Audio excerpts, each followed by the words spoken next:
Hello everyone.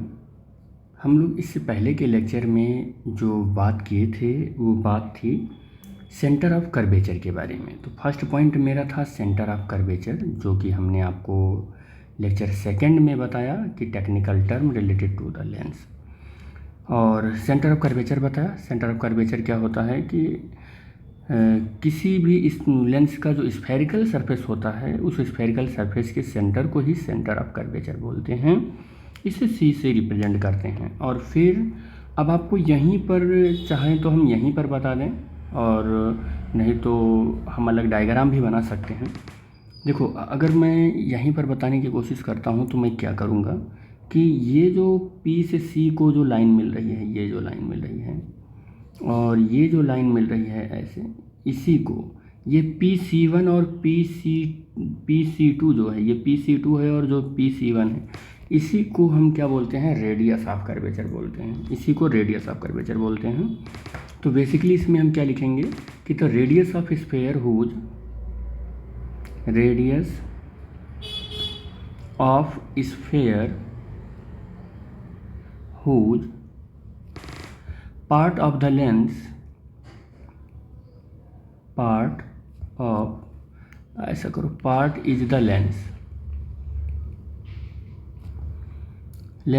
Surface is called the radius of curvature. Radius of curvature.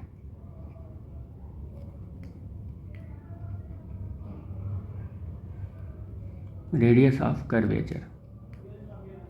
इसी को radius of curvature of that surface of the lens, of that surface of the lens है, इसी को हम radius of curvature बोलते हैं।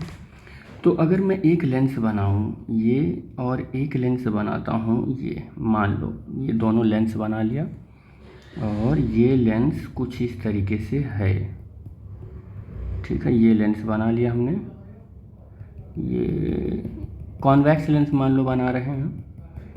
तो convex lens बनाया तो इसका हम बोल रहे हैं कि ये सरफेस फर्स्ट है, ये सरफेस सेकंड है, ये वैल्यू P है, ये वैल्यू P है, इसका सेंटर, ये वाले का सेंटर C1 है, इस वाले का सेंटर C2 है। तो मैं बोल रहा हूँ कि ये जो लाइन है, ये जो लाइन है, ये यानी कि PC1, ये रेडियस ऑफ कर्वेचर है, रेडियस ऑफ कर्वेचर है, कर्वेचर, यही रेडियस ऑफ कर्वेचर है। या मैं कह रहा हूँ PC2 ये रेडियस ऑफ कर्वेचर है, ये रेडियस ऑफ कर्वेचर, यही रेडियस ऑफ कर्वेचर है, ठीक है। अगर इसी तरीके से कॉनकेव में भी तो बना सकते हैं हम लोग, इसी तरीके से कॉनकेव में भी तो बना सकते हैं। तो कॉनकेव में बनाने के लिए मुझे एक स्फीयर लेना पड़ेगा, ये स्फीयर, और एक स्फीयर ये लेना पड़ेगा, ये एक स्फीयर हो गया। अच्छा, एक चीज़ और बता दूं कि याद रखना कि यहाँ पर हमने दो अलग अलग रेडियस का स्फीयर लिया है, तो दोनों की रेडियस ऑफ कर्वेचर क्या होगी, वो अलग अलग होगी। रेडियस ऑफ कर्वेचर सेम नहीं होने वाली है, ये याद रखना। दोनों हमने अलग अलग ले रखा है स्फीयर, तो रेडियस ऑफ कर्वेचर भी क्या होने वाला है, अलग अलग होने वाला है, ठीक है।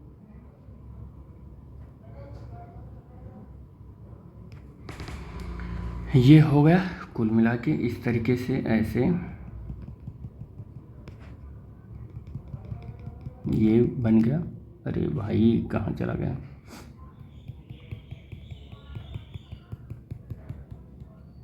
तो ये बन गया हमारा। और इनका ये सरफेस फर्स्ट है तो इनका सेंटर C1 इधर, ये सरफेस सेकंड है तो इनका सेंटर C2 इधर।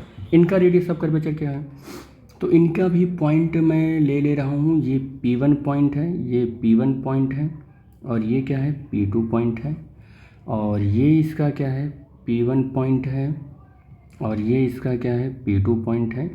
तो यहाँ पर जो सेंटर है वो सेंटर मैं बना रहा हूँ। ये जो P2 है और C2 है, ये रेडियस ऑफ कर्वेचर है, ये है radius of curvature. Radius of curvature किसके लिए है, ये कॉनकेव के लिए है, ये किसके लिए है, ये कॉनकेव लेंस के लिए है, और ये किसके लिए है, कॉन्वैक्स लेंस के लिए है। ठीक है, और मैं बता दूं कि रेड कलर से बना देता हूँ, ये जो है ये इसका सेंटर ऑफ कर्वेचर है, ये P1 और C1, ये भी रेडियस ऑफ कर्वेचर है, रेडियस ऑफ कर्वेचर है ये।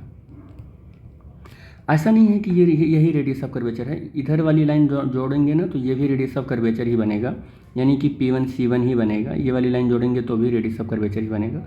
मतलब इस स्फेरिकल सरफेस को कहीं से भी जोड़ो ये रेडियस ऑफ कर्वेचर ही बनेगा, ये रेडियस ऑफ कर्वेचर है, यानी कि radius of the spherical surface is known as radius of curvature of the lens surface. ठीक है, तो यही है radius of curvature. I think आपको पता चल गया होगा कि रेडियस ऑफ कर्वेचर क्या है। ठीक है, रेडियस ऑफ कर्वेचर आपको पता चल गया कि क्या है radius of curvature.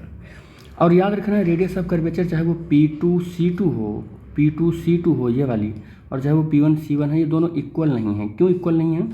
Because of spherical surface जो है वो इक्वल नहीं है, ये थोड़ा सा बड़ा है स्फेरिकल सरफेस और ये थोड़ा सा छोटा है स्फेरिकल सरफेस, तो इसलिए इक्वल नहीं है, ये याद रखना आप। ठीक है, ये बात आपको समझ में आ भी गई होगी। और अगर ये दोनों सरफेस इक्वल होते तो हम इक्वी कॉन्वैक्स लेंस बनाते या इक्वी कॉनकेव लेंस बनाते। सपोज दैट मैं ऐसा बना दूँ कि दो सरफेस ऐसे हैं और दोनों का रेडियस इक्वल है, दोनों का रेडियस इक्वल है। अब ये लेंस जो है ना, ये क्या है, ये इक्वी कॉनकेव लेंस हैं या इक्वी कॉन्वैक्स लेंस हैं, ये इक्वी कॉनकेव या इक्वी कॉन्वैक्स लेंस हैं। अगर दोनों लेंस की रेडियस क्या है, अगर सेम है, इसकी भी रेडियस r है और इसकी भी रेडियस r है, इसकी भी रेडियस ये r है और इसकी भी रेडियस ये वाली r है, तो ये इक्वी कॉन्वैक्स लेंस होगा और ये इक्वी कॉनकेव लेंस होगा, रेडियस सेम होने की वजह से कॉन्वैक्स लेंस होगा, दोनों का यही होगा। ठीक है, और बता दूं आपको कि इस लेंस के बीच में ये लेंस ऐसे एक लाइन ड्रॉ कर देते हैं, यहाँ से यहाँ तक एक लाइन ऐसे ड्रॉ कर देते हैं, और एक लाइन अगर हम ऐसे ड्रॉ कर देते हैं और हम ये देखते हैं कि लेंस बहुत पतला है, if lens is thin,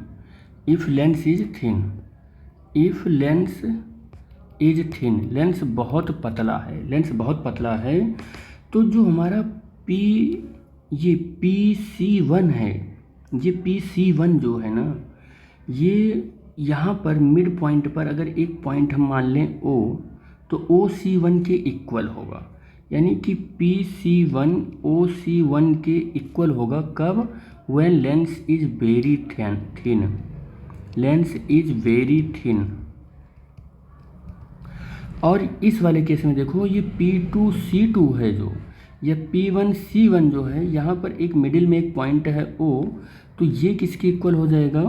P2C2 ये OC2 के इक्वल हो जाएगा, या P1C1 किसके हो जाएगा? OC1 के इक्वल हो जाएगा। ठीक है, OC1 के इक्वल हो जाएगा P1 और C1 ये इक्वल हो जाएंगे, चाहे वो कॉनकेव की बात करें चाहे वो कॉन्वैक्स की बात करें। और जो ये पॉइंट O है इज कॉल्ड ऑप्टिकल सेंटर। इस पॉइंट O को हम क्या कहते हैं? ऑप्टिकल सेंटर कहते हैं। पॉइंट O को हम क्या बोलेंगे? थोड़ा कॉम्प्लिकेटेड हो रहा है लेकिन आप समझ जाइएगा कि इसको क्या बोलेंगे।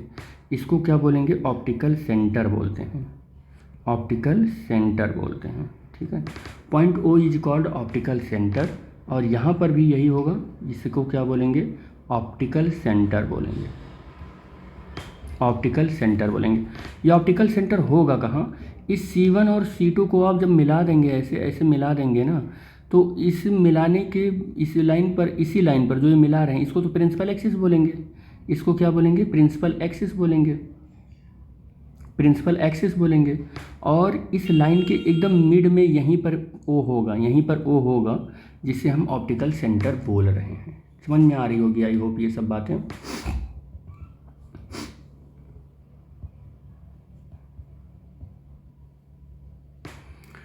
और यहाँ से एक बात आपको समझ में आ गया होगा कि C1O को हम रेडियस ऑफ कर्वेचर बोलेंगे और OC2 को भी रेडियस ऑफ कर्वेचर ही बोलेंगे। ये दोनों, ये सब क्या बोलेंगे इसको, रेडियस ऑफ कर्वेचर बोलेंगे। आई होप ये सब आपको समझ में आ रहा होगा, और यहाँ पर मैंने लिख ही दिया है कि इसको रेडियस ऑफ कर्वेचर बोलेंगे। तो रेडियस ऑफ कर्वेचर भी आई होप आपको अच्छे से समझ में आ गया। हम लोग प्रिंसिपल एक्सिस की अगर हम यहीं पर बात कर लें तो प्रिंसिपल एक्सिस अब बताने की ज़रूरत नहीं है। प्रिंसिपल एक्सिस आपको अपने आप पता चल गया कि प्रिंसिपल एक्सिस क्या है। नई हेडिंग अगर हम लिख लेते हैं, तीसरी क्या है, प्रिंसिपल एक्सिस है। प्रिंसिपल एक्सिस क्या है, प्रिंसिपल एक्सिस, तो ये आपको अब बताने की ज़रूरत नहीं है, आपको पता चल गया है कि इट इज़, मैंने कई बार बताया ना इसको, it is the line joining the centre of curvature of the two surface of the lens.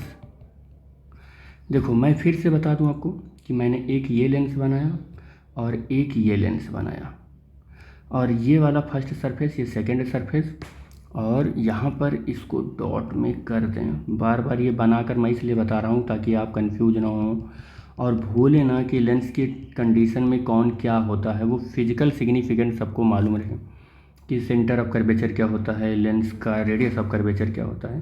ये फर्स्ट सरफेस है तो इसका सेंटर ऑफ कर्वेचर ये है, ये सेकंड सरफेस है तो इसका सेंटर ऑफ कर्वेचर ये है C2। इस सेंटर ऑफ कर्वेचर को आप जब मिलाते हैं ना एक दूसरे के, तो इसी को प्रिंसिपल एक्सिस बोलते हैं। अब इसी लाइन को आप एक्सटेंड कर लो, बस ये प्रिंसिपल एक्सिस बन गया आपका। एक मिनट, बन नहीं रहा है, चलो मैं इसी को एक्सटेंड ही कर दे रहा हूँ, बन नहीं पा रहा है। ये यही है principal axis, this is the principal axis, यही है principal axis, this is called principal axis. क्या है प्रिंसिपल एक्सिस, आई होप आपको समझ में आ गया होगा। The line joining the centres of the two surfaces, ये सरफेस है, ये सरफेस है सेकेंड वाला, और ये सरफेस है फर्स्ट वाला, ये सरफेस है फर्स्ट वाला, इन दोनों के सेंटर को आप एक लाइन से ज्वाइन कर दो, this is called principal axis. यही principal axis of the lens है, ठीक है।